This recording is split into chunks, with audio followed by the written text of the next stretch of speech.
We're back from the Coachella Valley Invitational. Got a report on that. We've got the LA Galaxy coming up on Sunday. They're playing tonight. So right after us here on NYCFC Views Live, 8 o'clock Eastern, the Galaxy in the CONCACAF Champions Cup. So we could all scout them together. And I've got exclusive one-on-ones with your city guy, Pascal Janssen, also Greg Vanny, the LA Galaxy coach, and the guy who coached him for the U.S. men's national team and the all-time winningest MLS coach in history, Bruce Arena. That and a bunch more coming up on NYCFC Views Live. Turn up your volume. Because you're about to listen to The Sick Podcast. NYCFC Views. Collins approaches the shot, and New York City wins the first MLS Cup on their first try, and they're going crazy. Tiene tiro y gol! Gol! New York City es el campeón de Major League Soccer. The sickest New York City FC podcast. It's gonna be sick. All right, it's just about upon us. 2026 MLS season. It's been a while. I'm Glenn Crooks. There's Roberto Abramowitz. And we've got on your radio side, Spanish and English, the New York City Football Club at the LA Galaxy Sunday night. Airtime 6:45 Eastern for our pregame shows. And, well, Roberto, we were together in Indio, California, and in much nicer conditions than we returned to. But I don't know about you, but I remember when I left, and I know you went to Mexico first, but it was 10 below wind chill the morning I flew out. And I think I landed in mid-70s. So I try not to rub it. Every time I said to somebody, I'm not going to talk about the weather, they would retort, yeah, but you are talking about the weather. So there you go. But that's the way it goes. Yeah, that's the way it goes. You know, it's hard. You know, it's not. You try not to rub it in and be terrible about it. But yeah, the conditions I was in Mexico and in Coachella Valley were absolutely ideal. And the day that I left, that was the day that all of a sudden they had this huge rainstorm coming in. And my friend Jeffrey today sent me photos of all these streets that were closed off because they were totally flooded. Wow. And yeah, it was really, and then at the top of the mountains, it's totally snowed in. And there were all sorts of issues as far as traveling and everything. It was a pretty severe storm, and I think it's going to last a few days over there. And I was in Palm Springs. You were literally in Coachella Valley, but, you know, they're all very close. Yep. Well, we're back in reality here, and already somebody asking us our thoughts on Matt Doyle in the comments. We're going to get to that, but we got a few other things. We got a few other things to get to before we get to Coachella and the team. And I've got Pascal and Vanny and Arena. Wow. Yeah, I know, a powerful trio. I have great fortune when I'm out there. I get to talk to all these coaches, which, you know, for me, having coached a majority of my professional life, I just soak that all in. I love it. But Etihad Park. So we had the big announcement this week that, and this makes it official. Like, you know, we knew it was going to happen. Brad Sims, CEO and president, pretty much told everybody we're going to open in 2027, just not sure when. And now we know it'll be at the beginning of the new calendar in the summer of 2027. And I know we didn't wager, Roberto, but I think I win this argument because I remember saying there's no chance that they would want to open up during this mini season between February and May. And you were adamant that, no, it would be good to open and get the kinks out and, you know, all that other stuff. Hello? You got knocked off by your cat, apparently. Change my all right, now we can hear you. Now we can my hear settings here. Not good. All right, I think we're okay. You can hear me? Yep. Yeah, I can't hear you though. Okay. Great. So the Etihad Park Every thing. time my cat comes and sits on well, we could hear you, and you can't hear me. where my wires are, everything gets screwed up, and now all I of a believe sudden our wires I are can't hear crossed anything. right now. If I could be so trite, our wires are crossed. I can't hear you at all, and I know it's me. Well, read the lips. Well, I can hear you. I can hear you. Well, I don't know what you're going to do, but I'll continue. Etihad Park, show the photo, please, Jimmy, our producer. And Etihad Park is, as we know, that is so beautiful. And just beyond it, to the north of that photo, is Citi Field. You can see the Citi Field sign. This is a rendering, of course. This is a visual art. This is not the stadium built and completed, but it will be, again, open summer of 27. So it was exciting to get the official news. I think you saw the reaction from supporters. Yeah, it was very positive. It was very positive. And yes, they were all over it. Yeah, while my microphone and headsets were like slightly off kilter here, thanks to Zena, who's now on the ground. Okay, I just wanted to say, relax. Don't I'm hurry relaxed. me. You're going like this. Relax. You don't have to qualify. No, because I don't want to hear about your cat anymore. Well, that's too bad. People like cats. I like cats. Who sends you cat videos all the time on social media? Who does? Not as much as other people. But anyway, but you do. What I wanted to say is that you were correct on your prediction on timing that it would be in the fall rather than the spring, which is what I thought it would be. It may be ready in spring, but they'll only have like a couple of test events and things like that before they start using it full time for MLS soccer starting in the 27-28 season, which would begin, I guess, late August. Yeah, I don't know the exact dates because it's going to be February. What time in February through May? I remember Brad Sims telling us early May would be the end of the mini season, regular season, and then they would move into the playoffs. Which is going to be a 14-game mini season, which is now we know. So that means 7 home games split between Yankee Stadium and a couple in Citi Field, one would expect, unless they decide to start doing more games at Citi Field to get people used to going to Etihad Park. Maybe. And there was one that I put this up on social media. You know, sometimes I'm always curious about the things that get like a lot of response. I kind of almost assumed everybody knew that this is going to happen, but I guess it was huge news. But we also heard from, I don't know who this guy is, Stevie Mulcahy. He just responded. What do you call that? Response? Yeah, whatever. On X. Replied. That's what I meant. He tagged Major League Rugby and said, "Get a team to share here, lads." No. Now I wonder. And there's a reason. No. It's not I have anything against rugby. The issue I have is that rugby, like football, just is terrible for turf. For real grass. So, and you want that surface to be pristine. I mean, they don't, a lot of stadiums like Citi Field don't let us walk on it, right? We have restrictions that we can't walk on the field because, God forbid, something would happen to it. There would be a minor blade of grass that would break in half and, what would happen? And now they're saying, well, let's play rugby. I don't know. This is just a guy. This is just a guy on social media. No, I know, but I think I read something today on what Brad Sims said the other day. That there are people that are interested in having the stadium host other events. Now we know that they want a soccer team, a women's soccer team there, so that will definitely be shared. We also know that NYCFC 2 will not play there. So those are the things that we do know. Now, what happens? What women's team do they get? Or do they try to convince Gotham to cross the river, or do they have competition for Gotham? I mean, can the New York metro area support 2 women's soccer teams when Gotham, truthfully, has had attendance problems playing at Sports Illustrated Stadium? It's interesting to see. Maybe that would ignite a rivalry and would elevate both teams. I mean, because Gotham is the best team in NWSL.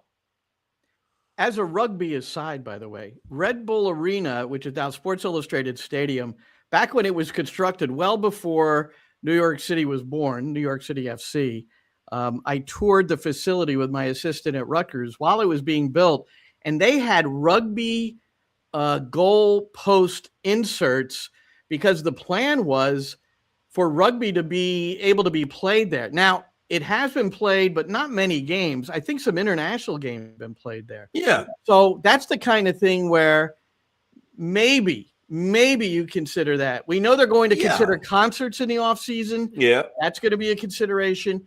And you just wonder, because it is any opportunity to make money, but still preserve the nature of the pitch so that it's in good shape, is certainly going to be explored. Well, the thing is that if they're going to put concerts in, then you know that they're going to have to change the field before the season starts. So if there's going to be, one would hope that there are no concerts, during the soccer season. And the reason I say that, all we have to do is go back to Leagues Cup last year and look at the disaster that Red Bull Arena was, or Sports Illustrated Stadium, their field was during that tournament, where before they used to have the most pristine field in the league, and it was just destroyed by concerts. And then they finally had to replace it mid-season because of all the issues. Well, I remember it happened at TQL Stadium too. I don't know if you were on the field with us, and we were talking to the groundskeeper,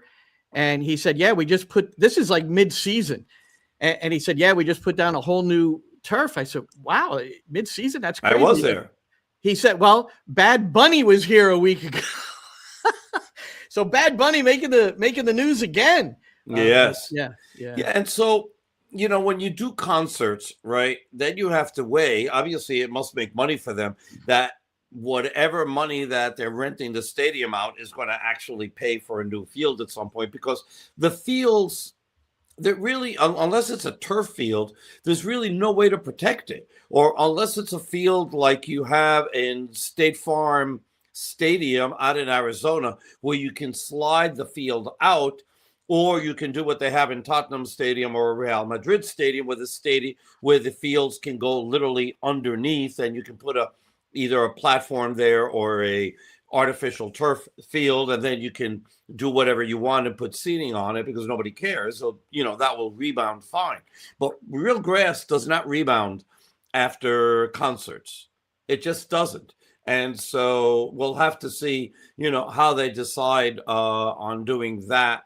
Because even if you decide, okay, we're going to do a concert and then we're going to tear the field out and we're going to put a new field, it takes a few weeks for the field to actually take well and be in playable condition. Yeah. Well, I still stand by. I think they've made the proper decision, and they'll do enough test runs in some capacity during that mini season, not with the soccer team in the stadium, but whatever other events that they hold there. So that's coming up in 27. We got 26 though to go through, man. Yeah. And there's that. Now just a reminder, the Galaxy, who are New York City's opponents on Sunday on opening day MLS, are playing a CONCACAF Champions League game tonight. They don't have much recovery, man. So they'll be going tonight. They're in Panama. And then so we'll see. I forget who the team they're is. Playing Sporting San Miguelito. Yeah, San Miguelito. Okay, so here's I've got their lineup. Okay. Okay. All right. Martinowski's in goal. Cuevas, Yoshida, Glesnes, and Nelson on defense. Justin Hack playing in midfield with Cerrillo. Peck, Painsil on the wings with Christian Ramirez, who you interviewed, yep, and Mateos Nascimento as the forwards. Okay, so that's how they're going out for this game. I want to see if Panama. I want to see if João Klaus is on the bench. He is, because that's their SEI striker coming in for Ricky Pooch. He's like a 1-year DP, and then they've got to figure out what to do with him after that. He's on the bench. Marco Royce is on the bench. And those are the significant players on the bench. Nascimento and Ramirez playing a twin striker. Yeah, and Hack in the midfield. So, Roberto, I spent about 20 minutes with Justin. I was over at the LA Galaxy Hotel. with Greg Vanny and Christian Ramirez doing my Sirius XM interviews with those two. And Hack was there. We had a really good conversation. I'll just leave it at this. He's one block. He lives in Manhattan Beach in an apartment, and he's one block from the beach. Enough said. I just told him, I am so happy for you that, number one, you have the money to do that because you deserve it. And look, it's a new world for him, opposite coast, kid from Brooklyn and the West Village. And he's happy, but you can sense that, he's disappointed it didn't work out with the New York City Football Club. But he is, and he told me, I'll be starting. I don't know if it'll be in the back of the midfield. He's confident, but he could tell that he was going to be a starter, and there he is in the midfield. He didn't want to leave Manhattan, and he didn't. That's true. That's true. So we got a chance to see Hack tonight, too. Let's get to Coachella. New York City, no wins, a couple of losses and a draw. And one of the losses was to Sporting KC, which sounds worse than it really is, because they started a completely rotated squad of young players, reserve players. So the 11 that played in the opener against LAFC, which ended 1-1, some of them played maybe the last 20, 25 minutes, half hour. And then a more regular unit against San Jose in Game 3, losing 2-0. So, Roberto, are you concerned that only one goal in the run of play in 3 matches at Coachella? Because this has traditionally been the real build up to the regular season, where you're getting your regulars match fit, and that goal was scored by Nico Fernandez Mercado. It was a wonderful goal. It was in the opener against LAFC, and that was it. Seymour Reed scored from the spot, and that was the only other goal. All right, so Julian Fernandez has scored, but no longer for New York City FC. Well, so you were wrong, Glenn. I just wanted to make sure that people knew that. Am I concerned? No more concerned than I was before the season, actually, about how do you replace Alonso Martínez. Hold on. Sorry. Cat removal service again. She likes being with me. This is where dogs are better than cats, because you could just tell a dog sit and they'll stay there for an hour. Cats won't do that. You have to train them too, by the way. Well, you have do to train them to do that. And maybe that's what we love about cats too, is that they're independent. They do what they want. Exactly. One word for me, and he does as he pleases. So, am I concerned? Again, no more concerned than I was before the season started.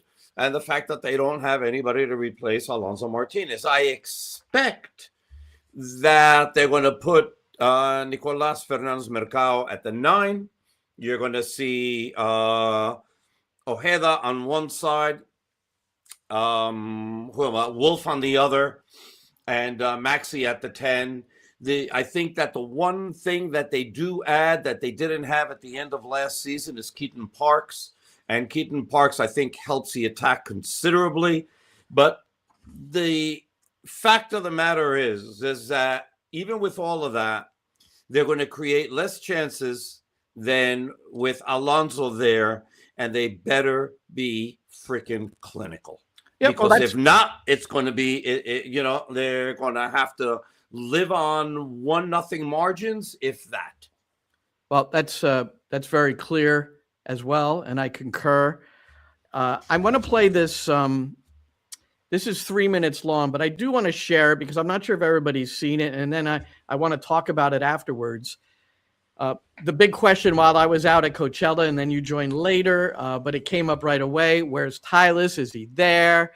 Is he gone now? Tylis was in Coachella the entire time. He did not compete.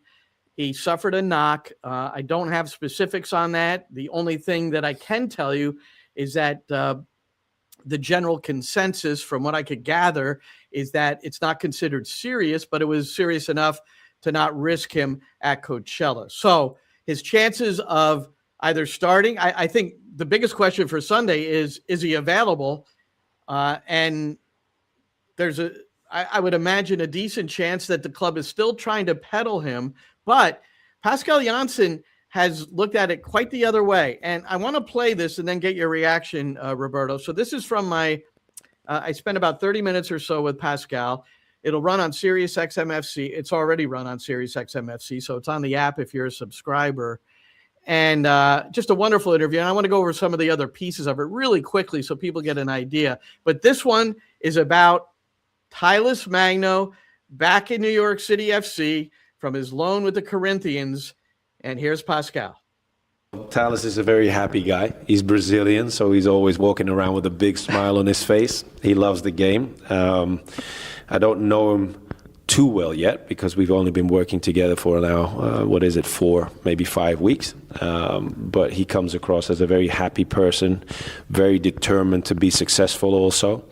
And the conversations that we had with Tylus coming back from loan was to give him a very good view on how things go now within New York City FC.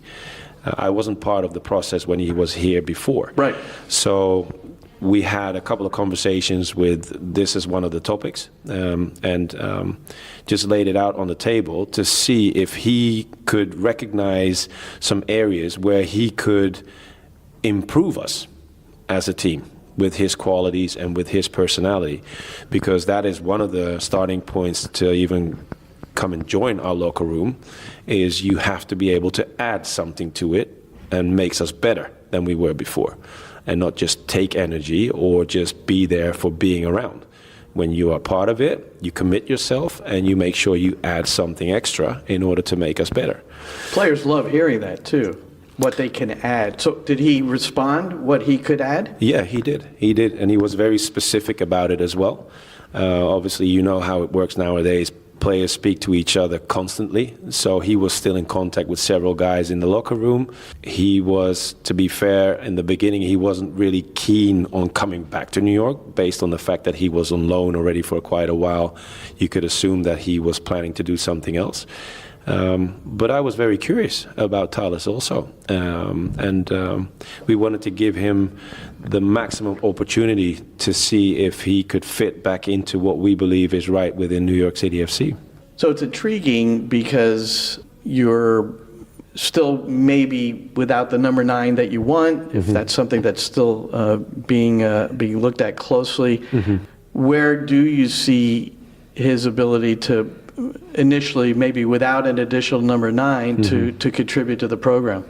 Yeah, that's the interesting question, and that was part of our conversation also. I know he has the quality to play on the left. He likes to play in the left pocket. He's not a typical left winger also. He's not a typical striker that goes in behind. And we developed a playing style where that is also part of our game. And one of the questions I asked him is, where do you see yourself play? You know how we play now, or how we try to play. Where do you see yourself play? And he said, well, on the left and as a striker. And he could explain also what he could do on the left, and he was trying to explain what he could do in the striker's position. I said, okay, that's good to hear. And I said, well, what if there's only one choice? There's only one option. He took a second and he said, number 9. So that is where his main focus is going now, and that's what drives him at the moment, with in the back of his mind and in the back of my mind, that he can also help us in a certain situation on the left. So we went into this new step within New York City FC with Tylus as an option on the number 9 position. And we've been in conversation and during training and video sessions ever since, in order to make him aware of what he has to add to his game in order to help us, and what we have to learn to understand to make sure that Tylus can give us the best thing possible. So that was 3 minutes plus, but I thought worth listening back to. There were a couple of things that stood out to me, Roberto. Then I wonder about you. Seriously, you got to throw that cat somewhere. You can't throw a cat. Stop it. Yes, It's just like I'm letting her. I'm All trying right. So for her first not of to all, jump here. So first, when he brought Tylus back, I think he pretty much said definitively, "We want you here if you can add something. We don't want you sapping the energy." So I like that add. What can he add? So maybe it won't be as a starter. Maybe it'll be as reserve. Maybe it'll be as a positive life force. Whatever it is, he's a DP, and if they can't find a home for him, if they are actively seeking that, then he's going to be with this group. So Pascal wants to make it clear to him that, if you're going to be here, you're not just here. You've got to add something. And then also they can't have the luxury of sitting them. I mean, not in MLS, not with the rules that they've got here. You can't have that luxury of parking somebody like, let's say, a Chelsea would do or a Man City could do. In MLS, you can't park somebody. Yeah. And then the other part where he said at the beginning he really wasn't keen to come back. So it was a reluctant Tyler Magno at first. Huh? And I don't mind that. That's okay. I mean, he wants to play abroad, but at the same time, somebody's got to want him. And so I'm sure his agent is working on that. And but while he's here, contribute as much as he can contribute. So quickly, I just want to go through some of the parts of this interview with Pascal. First of all, I learned that his daughter is a pretty high-level kickboxer, it sounds like. Kickboxer. So remember Ronnie Dyla's kids were nationally ranked team handball players? So yes. These New York City coaches have these real competitive and athletic daughters. He talked about going to see Pep Guardiola in December, how it was, in essence, a dream come true. So, I mean, he was really open about how excited he was to see Pep. He talked about how he studies Formula One after reading the book by Lewis Hamilton because of how he prepares. I found that interesting. When he was at Alkmaar, Billy Beane and a guy named Robert Acorn, who played shortstop for the New York Yankees, they were both there together. It was Moneyball at Alkmaar, and he has said he has brought those tendencies here to New York City FC. He talked about Kai Truin. He talked about Keaton Parks coming back, like you said. And those were some of the highlights. And eventually I'll put that up on my podcast on Frame. But right now it's sitting behind a paywall at SiriusXM. Sorry, but that's where it is right now. That's all good. I'm excited for Keaton. And in the last game that they played, that they lost, what was it, 2-0 to San Jose, he didn't start, but he came in for Aiden O'Neill, who was only slated to play 30 minutes. And he came into midfield, and you just all of a sudden you go, oh, that's right. That's how he plays. That's what he does. I mean, it's like he doesn't have a rear view mirror. Everything goes forward with him. And I think I counted maybe one backward pass the entire game. And it's refreshing to see how he plays and how he's able to find the right space and the right speed and the right touch to put that ball forward for somebody and create an attack and put the team and put the other team under pressure. And it's great to have Keaton back, and I think he's going to be such a positive for New York City and for New York City's attack. Yeah, it's massive. And he started, Roberto, you weren't there for the first game, but he started against LAFC and played 60 minutes. So it appears that he will be fit enough if everything goes well this week in training. And we've seen pictures of him from training, working out, smiling. So hopefully it's all going well. But it won't be a shock if he starts next to Aiden O'Neill in the midfield on Sunday against the Galaxy. So that'll be his last competitive match, Roberto, outside of Coachella, May the 31st. Yeah. So you got to feel, and 3 surgeries later, he had a surgery in 21, then again in 23, and then again last year. I mean, and all blood clot or blood flow related. So these have been real serious surgeries, and for now, and you just hope for the best that everything's cool with Parks. That's the best part of a preseason for me, is that Keaton Parks is back on the field. Seriously. No, 100%. And trust me, they missed him throughout last year. I mean, despite the fact that New York City FC got to the Eastern Conference Finals, it was he was missed. He was absolutely missed, and he'll add a lot. The other thing that sort of stood out for me watching the team, Maxi Morales. Man, it's 39 years old, and remember last year he's not 39. He's 39 on February 27th. Just to be all right, clear. So he's got another. He's close. He's got another week. He's close. So I mean, to see him and Justin Hack be the only two players to start every single game for New York City in MLS last year, and then you add Ojeda, and those are the three that played every single game last year for New York City. I mean, it's a tribute to him. It's such a compliment, the fact that he's able to do that. And, you know, he played very well in the last game against San Jose.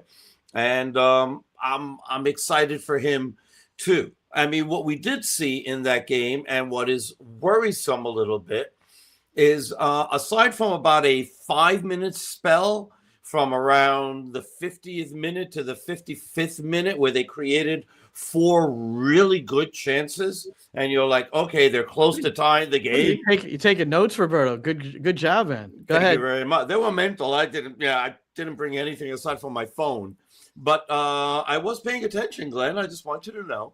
And watching that, aside from that, there wasn't a hell of a lot created. And then there were times where Ojeda had chances, and then he looked for a better chance, and then didn't get it, and then didn't shoot. And the same thing with Hannes Wolf on the other side, where he waited to try to make a better chance when he had a chance. And then there was one play that he did that I thought was very good, where he did cut inside from the left side and then shot with his right foot, tried curling the ball into the upper corner, but it went a little bit wide. But I was very happy to see that. These two players, especially, because if you're thinking that these are the guys that are going to start on the wings, you can't waste chances. And that's why I said they have to be, you know, a team, and they got to be guys who are going to have to be very clinical. But they create chances and then they don't take them. And that's also upsetting. They've got to be able to be more aggressive that way. Players are going to get better and develop under Pascal Janssen and his coaching team. I'm certain of that, and I'm with you, Roberto, but you have to look at the history. Hannes Wolf and Agustin Ojeda are not goal scorers. You could say, Hannes Wolf had 11 goals last year. Well, 8 of them came in 4 games. Yeah. Right? Yeah. Ojeda is an assist man. He is not a goal scorer, Roberto, and anybody that expects Agustin Ojeda to score 8 to 12 goals, I think they're living in another world for me. And I hope he scores 15 and proves me wrong. But he could be an assist machine because of what he does on the flank. I agree, but the one thing that I will say, it's easier to be an assist machine when you have a clinical finisher and a guy who gets open in the box and is very quick on his shot, like Alonso Martínez. Now you don't have that guy, and I'm not taking anything away from Nicolás Fernández-Mercado, who's the best player on the team. Okay, and he's going to find his goals, and he's going to do things because you know that he's going to fill in those spaces that New York City needs him to fill in. But the other guys are going to have to shoot more. They can't just be looking to set him up. They're going to have to shoot more. They're going to have to take more responsibility on scoring goals. Okay, you're asking players something that I think they might not be capable of, Roberto. Now, well, that's what we're going to find out. Haven't we already found out? How long was Alonso Martínez out last year? When did he get hurt? During the international break. Yeah. A long time. How many goals was Ojeda and Hannes Wolf scoring after that? They were not scoring. So I'm just Julian. I keep calling Julian. I'm sorry. Nico Fernández-Mercado. You're right. He is their best player. He's their best chance to score goals right now. Mm-hmm. But he is not necessary. He is not what you would call a goal scorer. No, he's not. I agree. He's a guy that sets players up like he did in his very first game for New York City against Dallas. That through ball he played to Alonso Martínez for the game-winning goal. That's his forte. Yes. He's a 10. He's an inverted winger. He's really not a back-to-goal striker, but he'll get it done. I mean, he can score goals. He can score goals. I'm just saying that the mentality of Wolf and Ojeda and Magno, if he's there, if he comes in, right, is going to have to be, we have to look for our own shot and not just look to assist. Okay, that's my point. No, and that could be a mentality thing. I'm not suggesting that they can't get more out of Ojeda and Wolf in particular. but to me, it just doesn't seem to be how they're packaged as professional soccer players. There are more guys. Hannes Wolf puts in more hard work and mileage and sprint speed, and during the course of a game, there's a lot of value on the defensive side of the ball with him. Maybe that sometimes takes it out of him. I'm not sure, because you're left scratching your head oftentimes when he carries the ball into the attacking third, and the decisions that are sometimes made. But I think he's got value. Ojeda's got value. He loves to take players on now. Yeah. But I think where I think you could use Ojeda in a different way. Okay. So we understand that Ojeda is probably either the fastest or the second fastest player on the team, along with Thiago Martínez. And I think that he has, in a shorter space, Ojeda is faster, is quicker, and then in a longer sprint, I think that now I'm blanking. Martínez would beat him. Okay. But what I'm thinking of is that, remember last year that New York started to play balls over the top very directly for Martínez?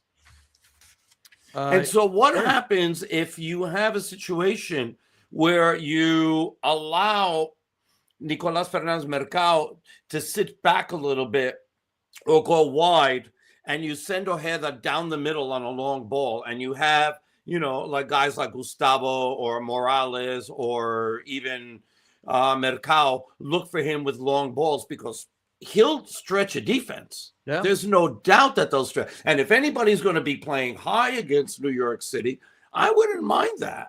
I'll take my chances on that.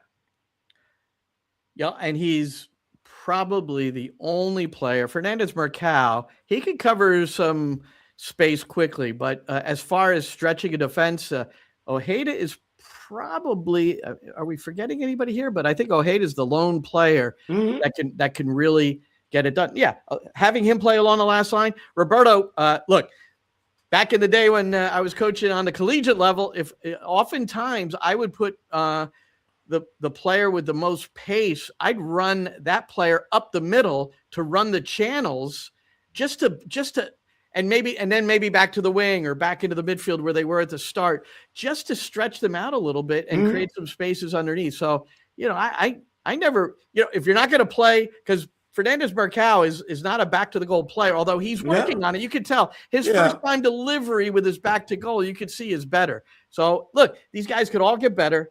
They're all going to develop, including the elder players like Maxi Morales. But you mentioned Martínez. I thought one of the great positives out of Coachella was Thiago Martínez, because you compare it to last year. And remember, he didn't play a second in the preseason. He didn't compete for a second. So now you've got your captain, the leader at the back, the guy marshaling the back line in front of Matt Freese. That's excellent for New York City at the start of this season. Yeah, 100%. So we'll see how it works out. And still, the window is open, and that New York City is going to be working on trying to bring in a number 9. Yeah. All right. So I saw we have some questions.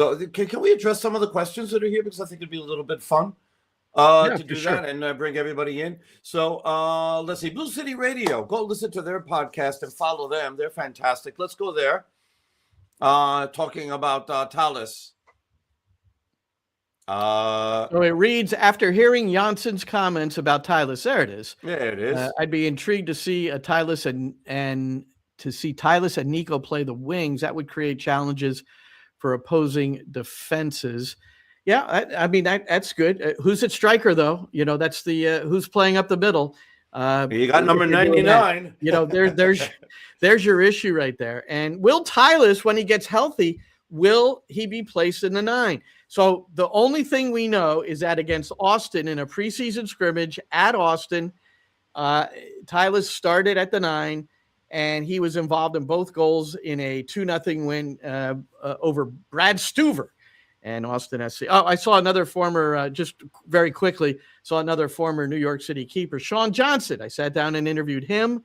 Guess who his goalkeeper coach is, Roberto? No idea. Who is it? Cody Mizell. Oh, that's funny. 2 years younger. He's the goalkeeper coach for DC United. That's where Sean is now. as they try to work their way out of what is the doldrums for sure. But keep going. Yeah, okay. And by the way, we may see Seymour Reed also play striker, at times like he did last season. And but he's got to work on his feet, on receiving the ball and doing something with it very, very quickly. That would seem to be right now a little bit of kryptonite for him. But let's remember, he's 17, 18 years old. Yeah, he's got time to develop. He's still there was one real positive moment for him where he had his back to goal with a defender draped on him, and he used the defender. It was a bit of a fulcrum as he spun on him and got a shot off, and that's exactly that's a number 9. That's a number 9. But absolutely, let's go to Quinny. More to go. I don't think he's ready yet, but go ahead. All right. I mean, he's a development player right now. Quinny 3001 about Raul Gustavo. What about him? There we go. Is okay. He looked a bit done after the last game. All right. So Raul Gustavo, at least in my opinion, as I was watching the game and I was there, he had a problem keeping up when he was playing left defense. And he played that for the first 30 minutes. And San Jose was able to come down that side very frequently and very easily. And then when they switched him, when they made the switch, Aiden O'Neill went out, Keaton Parks came in. He went to central defense, and then O'Toole came back to left defense, and he played much, much better at central defense. I think that's really his natural position, and I think that's where he will thrive for New York City. And I think that if he's going to be playing the left side, it's only going to be if really, really needed. Well, would you agree? He started at left back against the Philadelphia Union in the Eastern Conference semifinals last year. So I don't agree 100%. I think I agree with you on the day. It was not particularly good. I think he was a bit knackered towards the end of preseason. And I think we saw some leggy players out there for New York City in that last game against San Jose. So let's give him a little bit more time because look, Kevin O'Toole played a lot of midfield again at Coachella. Yeah, he did. And that's out of necessity. Andres Perea out. Shame on me. I never really got a feel for why Johnny Shore didn't play at Coachella. So there must be an issue with him. He was there, said hello to him. But I don't I just never followed up and asked anyone about Johnny Shore. So we're not sure because that's where he made his mark last year. And remember, he ended up starting pretty much many games in the first third of the season while Andres Perea came back from injury. So the key to all this is going to be, for me, Roberto, is going to be Kai Truin. And quickly I'll answer is Barraza still at DC United? The answer to that is no. He moved to Inter Miami, where he's going to be a backup keeper to Dane St. Clair, who moved from Minnesota to Miami, and now anyway, we'll leave that alone. They've got 3 keepers who were starters last year. Yeah, interesting. Anyway, Kai Truin, he's the key to all. I think he's like the key to all of this. Whether is it Gustavo, that's left central defense, or is it Truin? If O'Toole is at left back, then you've got those two actually battling it out for that position. Or if he needs to be in the 11, does he come into the midfield and join his compatriot, Aiden O'Neill? Those two will most likely be playing together this summer for the Australian national team. So why not get a few reps together in the midfield? I don't know. And is Truin ready to really go? He started and played 45 minutes in that last game at Coachella. And he played 30 minutes on defense and 15 minutes at defensive mid. Yeah, but he was in defense. He moved into the midfield from the back often, a la Justin Hack. They were hoping to get a like for Hack, and Kai Truin is the guy selected, and it looks like he's comfortable in both areas. He is very comfortable with his feet. I like him. He's 2-footed. Let's see. Can he present the Brooklyn West Village, I don't give a crap toughness in those moments like Hack did? And that's what I think. Hack was really good at that. Very underrated at that. I mean, he would run over people and just get up. Well, I loved it. look, We'll miss Justin. We'll definitely miss Justin. Well, Kai Truin, we just hope he approaches that sort of mentality, because that's really. Quinny has another question too, which I think is a good question, and that's for you. That's a you question. It's the last one. Could it be a back five? Well, as far as I know, they didn't work on that at all. Like, if this was going to be a consideration going into the Galaxy game or the early portion of the season, I think they would have at least switched to it at some point. So I don't know. I don't think so, but I also know that this is a team from a year ago, and now most of them have had a full season with Pascal and now another preseason. That one thing we know about this side is that they can morph into a lot of different shapes. And let's face it, there really are a back three when one of the center backs, i.e. Kai Truin, in that game against San Jose, moves into the midfield. Now they are a back three. So it's just how the course of the game flows. You know, it's how you start, but what happens during the flow of the game. So I don't know if that answers the question, but, you know. I think that there will be times where they do use, depending on the opponent, depending on the situation, I think that they will use it. And maybe they didn't show it as far as the games in the preseason. And, you know, there's a lot of gamemanship there. You don't want to show everything that you're doing. But I'd be surprised if they're not working for that in practice. Who are your wing backs?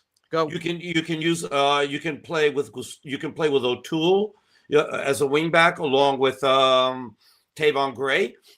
I mean, that's easy. Gustavo can still play wing back there. If you decide to go with three in the back, you can still do that depending on how you want to go with it. But I think that.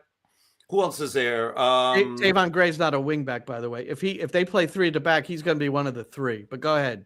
Okay, I mean, but who's the wing? Who's the wing back on that? I'm just saying. I don't know if they're quite set up from a personnel standpoint. I know you could go. There's a back three that you could go with Gustavo Martínez and Gray. You could go with Truin, Martínez, and Gustavo. Yeah.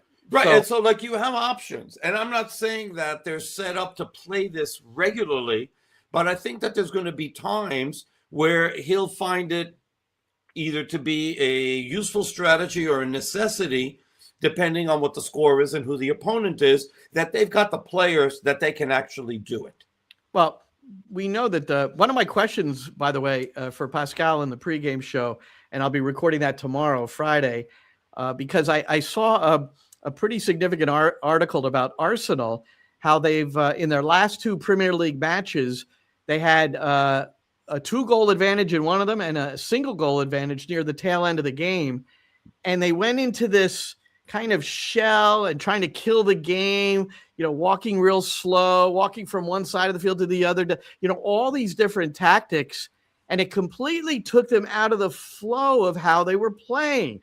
So the question is, you know, switching Matty Lawrence, he just really doesn't like when things are going well and all of a sudden you switch to a back five to protect a 1-goal lead, even though things are cooking.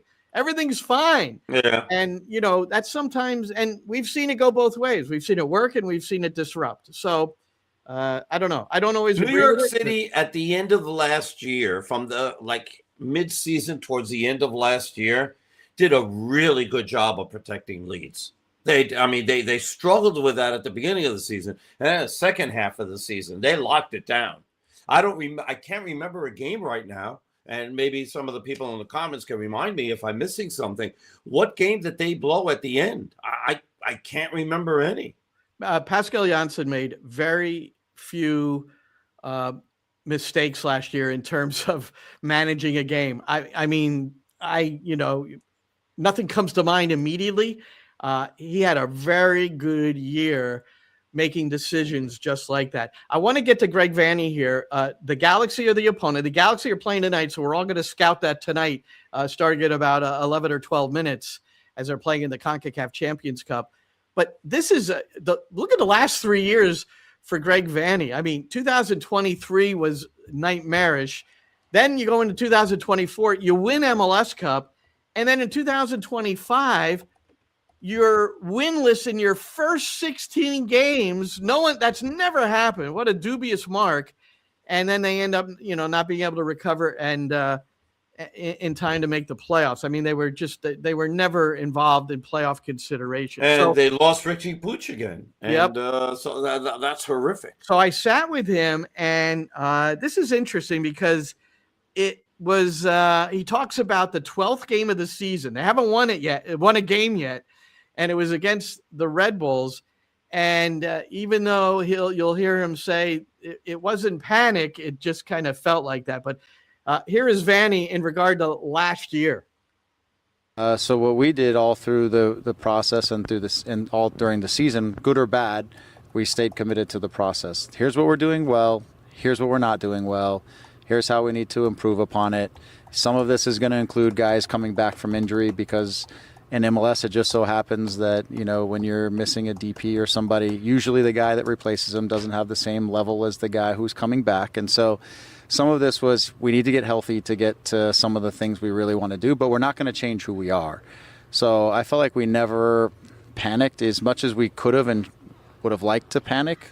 We didn't. We stayed true to What would be an example of panic? What do you mean? change the system. Okay. We tried that in New York and we took 7, right? Yeah. We said, Yeah. okay, we're having a tough start to the season. We're going to New York. We're going to try to adjust our structure and deal with this a little different. We took 7. Guys were uncomfortable all over the field. We looked disjointed. And we're like, okay, no more of that. It wasn't actually an act of panic, but it felt like it. And it felt like Yeah. it to everybody. And we took 7. And so that was the last time that you saw us play in a 5. And we went back to what we were comfortable with, and we put guys back into their roles. And we started to find our way back into who we are and how we want to be successful, because a lot of it is built around the players that we have. All right, so there's Greg Vanny, and for a note, after that Red Bull game, which they lost 7-0, 7-0 at Red Bull Arena or Sports Illustrated Stadium, 8 wins, 8 losses, 6 draws. Still not great, but they did recover down the stretch. There were a lot of injuries. Painsel, Peck, they had a lot of games missed with injury last year. They're both in the lineup tonight in that CCC match coming up. And they're against, both really good. Yeah, and on the wings, they're dynamite. They're just waiting for Jao Klaus. He's on the bench tonight, their new striker. And Justin Hack, the former New York City midfielder, back. He will start in the midfield for the Galaxy. Roberto, if you'll allow me one more, I want to play Bruce Arena, and I know you always love Bruce. I love the Bruce. So he's the San Jose coach. They didn't make the playoffs last year, but they had a 20-point improvement. So They almost did. They were in the playoff position for a while, and then it fell apart at the end. Well, they tied RSL, and RSL had one more victory, and then they won the tiebreaker to get in the playoff. But for Bruce, he's got San Jose trying to make the playoffs for the first time since 2020. And if they get in there, they'll look for their first playoff win since 2010. But I brought up the national team with Bruce, and how can you not talk a little bit about the national team? And in particular, since he's had this international experience and selecting players in 2002 and 2006, I wondered what he felt about that particular thing and as it relates to a former New York City FC Academy player. So here's Bruce. And how much, when you were coaching at the international level, did it matter to you that a player was playing regularly for his club? For instance, I'll grab Gio Reyna out of the air here. If he is not playing consistently with Gladbach, would you still bring him in maybe because of what he can do in certain situations on the field? In other words, maybe a more specialized player, even though they aren't consistently playing with their club? That's a tough one because, they have a lot of talented players to choose from. Yeah, I don't think whoever they put on the field would beat the 2002 team, but I think they have a very strong roster, and it's going to be a tough decision by the coach. In 2026, 2006, I should say, we were short midfielders in the roster, and we brought in John O'Brien at the end. Yeah. He literally got the last spot, and he wasn't playing regularly at Ajax. He had injuries and all. He had a terrific 2002 World Cup. He was great. When he came in 2006, he could never get over the hump of the injury and everything else, and wasn't able to contribute much in that World Cup. So You never know, but I think in this particular situation with the U.S. team, they have a lot of players to choose from. So I don't know what that says for Gio Reyna. He's very talented. It's a shame he hasn't been able to get regular time. That's simply up to the coach. They've seen enough of him, and they'll figure out whether it's important to keep him or not. Maybe they could do some sort of a computerized 2002 versus 2026. We've got AI. Let's use it to, have some entertainment. I think we'd win in 2002, to be honest with you. Always a little dig. He's great. People don't understand him. A lot of reporters don't understand. They're like so intimidated by him. And all he's just being is a New Yorker. That's it. Yeah. It's like call him out on it. He likes it. He loves it. We get along pretty well. Look, I one clip I didn't run there. We talked about Timo Werner, who will not be available this weekend for San Jose. He hasn't arrived yet. They're hoping he arrives as early as maybe early next week. But I said, Bruce, I know he's had a really good career, but recently he only played 13 minutes since last August. 13 minutes of professional football. And hasn't scored, and he cut me off and he goes, we know he's going to score goals for us. We know he's going to be productive. So I didn't I didn't get too deep into my questioning how he might impact San Jose, who are losing a combined 52 goal contributions. Christian Espinoza, Joseph Martinez, and Chicho Arango, all gone. So one thing he did say, he goes, well, no pressure on Timo. There's and I brought that up too. And he just said, look, we're going to score fewer goals this year, but we're going to give up fewer. And hopefully it balances out so that we make the playoffs. That's essentially what he was saying. Any final thoughts, Roberto? Yeah. Did you see LAFC this week? Did you see Son? Yeah. 3 assists and a goal. Oh my God. Tillman's goal was ridiculous. I mean, they're already on fire, that team. Between them and Inter Miami, you talk about teams in the pole position, right? Wow. And then, you still have a very good Vancouver squad, although they tied. Also, I think that they had the toughest opponent of the CCC so far. If I can interrupt, I just want to LAFC host Miami, at the Coliseum. On Saturday night. I mean, they play each other. I mean, these two. That is a game to not miss. That's a nice way to start the season. Yeah, that is a good one. And then our game is the Sunday night special, or whatever they're calling it, Soccer Sunday Night, or whatever it is. But so they get the whole crew, the Taylor Twellmans of the world, and the Sammy Sadovniks on the Spanish side, and it's the All-Star team. Roberto, one other thing in there. CONCACAF Champions Cup. This is how we're going to close, because if you didn't hear this was broadcast history here. So Defense Force, no goals. Philadelphia 5. This is in Trinidad, and there was a solo commentator. I have no idea who he was. But they are celebrating Carnival in Trinidad on Monday and Tuesday. It's like all day and all night celebrations.